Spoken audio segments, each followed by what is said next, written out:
3 Years in Pakistan, the Erik Audé story documents the harrowing tale of one man's fight to keep not only his freedom, but his pride alive as well. In the early 2000s, Erik Audé was a young working stuntman and actor who, as a way of bringing in some extra cash, decided to get into the not so incredibly illegal business of importing expensive leather goods into the country, with the biggest consequence being equivalent to receiving a ticket for jaywalking.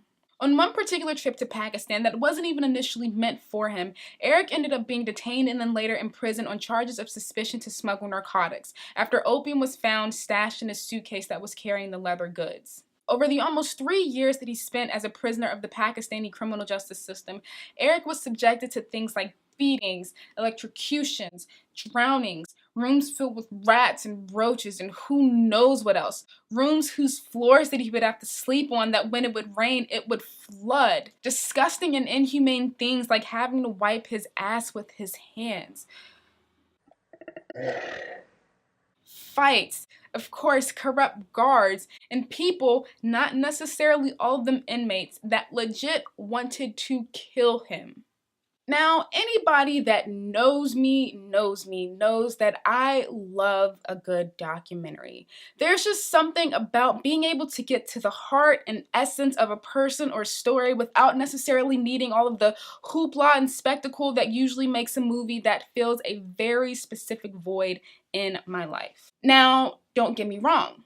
Right? Documentaries don't always have to just be people sitting in front of a camera recounting events and then showing actual footage. They can, if they want to, have all of the grandness and spectacle that usually makes a movie. But where the difference lies with documentaries is that they have the choice to include it or not include it. And then on top of that, they don't necessarily have to worry about creating all the things that makes a movie, like, say, a great story or well-written characters, because, well, it's already there.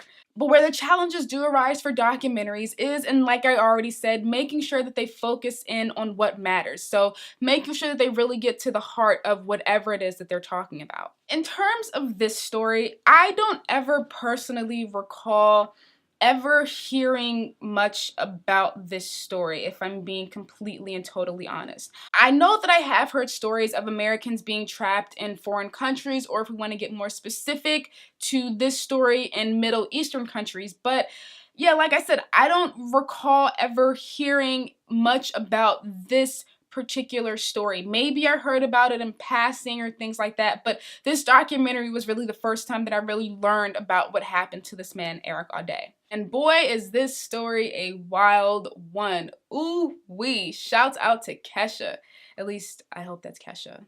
If not, oh well. This story definitely sounds like something straight out of a movie. I mean, you have a young man with a not so great upbringing that isn't allowing for that upbringing to bring him down, right? He's trying to actually make something of himself. He's trying to be better than what he came from, and he ends up befriending a man who actually ends up duping him and landing him in a foreign prison for almost 3 years. I mean, it has Jake Gyllenhaal written all over it, and I can smell the Oscar nom from a mile away. But I do want to say the fact that this story sounds like something straight out of a Hollywood movie is a bit ironic. And I say that because they make it a point throughout the entire documentary to mention that very fact. And of course, it's more so done as a way of, kind of beating people to the punch, because there are always going to be non-believers. And this isn't to say that I'm a non-believer, okay? I definitely believe that everything that happened to Eric happened to Eric. But like I said, it is a bit ironic that the way in which I'm hearing about this story isn't necessarily through, real-time news articles or news stories, but instead through the medium of cinema. Now, when it came to the presentation of the story, besides, of course, people sitting in front of a camera and recounting events, the filmmakers decided to add in moments of reenactments. And I have to say that I did love that the reenactments looked cinematic, because we all know that when we're watching reenactments that they tend to have a very distinct look to them that to me comes off a bit amateurish. So I'm glad that the look was there. However, okay, I felt like the reenactments were underutilized. Like, I felt like we should have had more. Like, to me, it felt like I was watching one story being told in two different ways. And I know that that's essentially what is happening, but I felt like when it came to the integration of the reenactments into the overall story, that it wasn't this cohesive unit. And I feel like a big reason as to why that is because we just didn't get a lot of reenactments in the documentary itself. And so I feel like if we had gotten more reenactments that maybe showed, you know, his relationship with Madar, who was his friend slash neighbor on death row, or even his relationship with the Pakistani hijackers, or even the moment when he fought the guard, that it would have helped to lessen that particular gripe that I had with the documentary. Then there was also the choice to add in these behind the scenes moments into the documentary that, while I don't want to say that I didn't like them, I did find them to be a bit unnecessary. You know, the story itself is just so wild and encapsulating that I feel like to divert any kind of attention away from the story at hand is just a bit unneeded. Besides that, I also felt like it was taking me out of and also affecting the underlying tension to the story at hand. And so for me, I just feel like if the filmmakers had actually chosen to use those moments for more reenactments, that it would have helped to kill two birds with one stone. But of course, if the reason for these choices or lack thereof has anything to do with, you know, time or monetary constraints, then I completely understand. But if not, so the last thing that I want to talk about is one theme in particular. I liked all of the underlying themes to the movie, like, you know, not letting your past define you, or, you know, what the true meaning of strength is and things like that. But there is one theme in particular that really hits close to home, that being the theme of perspective.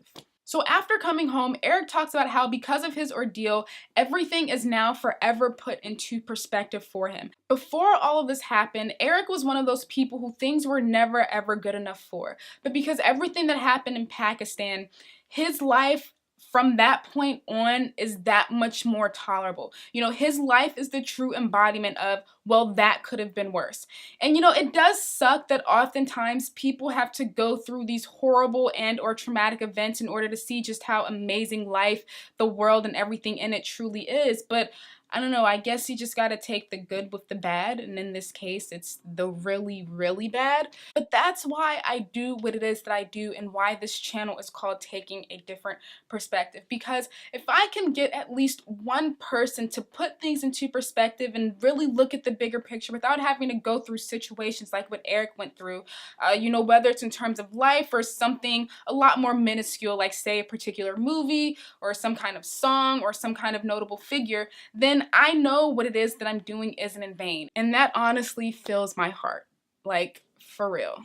And so guys, I really enjoyed this documentary, but that's honestly no real surprise because like I said, this story is just so wild that if you were to just hear it on its own, like say, you know, if you were sitting next to Eric on the bench and he just started recounting his experiences to you, Forrest Gump style, you would be into it.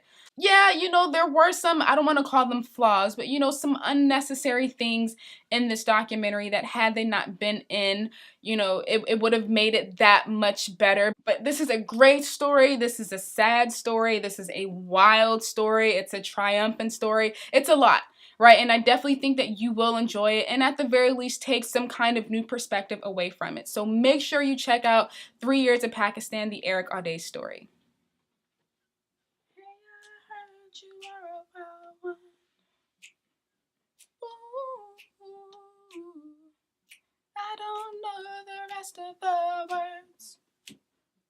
Ooh.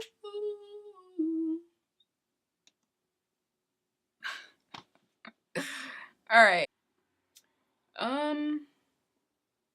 I think we good.